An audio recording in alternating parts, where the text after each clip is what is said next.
thing, so he's going to give himself a little commercial. There you go. It works.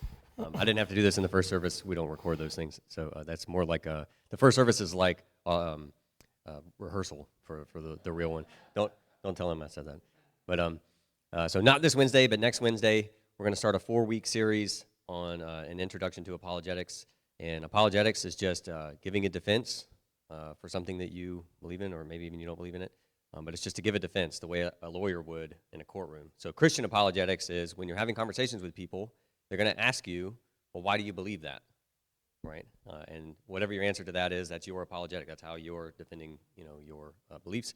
And so for the first week, we're going to talk about how to navigate those kinds of conversations with people, how to have worldview conversations successfully. And I don't mean like they say the sinner's prayer at the end and they come and get baptized and all that. I just mean basically no one gets mad.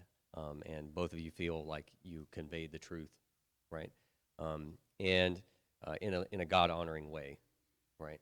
And the second week, we're going to talk about evidences for God, right? So the first week will be tactics, how to navigate these conversations. The second week will be tools that you'll be able to use in the conversations. And the third week might be a little rough. We're going to talk about the problem of evil or suffering in the world, because when you're having these types of conversations, that's the main pushback you're going to get. If God is who you say he is, why is the world the way that it is, right? And it might get real personal real fast. They might talk about family members that are sick or dying or something bad that happened to them personally, and we're going to talk about how we have a wealth of resources as Christians to answer that problem, right? And I'm going to list basically all the ones I know, and you are going to take the ones that you think work. And then the last week, we're going to take anonymous questions. So the whole time, I'll have a questions box that we use with the youth where people can drop questions. And for the fourth week, I'm going to try to organize them in a way that kind of makes sense and work through them together. We'll all work through them together. You guys can give feedback. If you think you have a better answer than what I gave, then I'm definitely open to that. But there is no church office of apologist, right? We're all commanded to give a defense for the hope that's in you.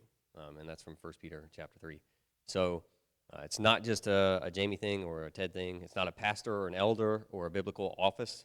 It's everyone. All of us are commanded to do this. So it's up to you whether I'm going to be teaching at you or this is training, right? Anyone can learn boxing. You watch enough YouTube videos, you can learn boxing. You're training when a fight is on the schedule, right? You're training when you're going out there to do the thing.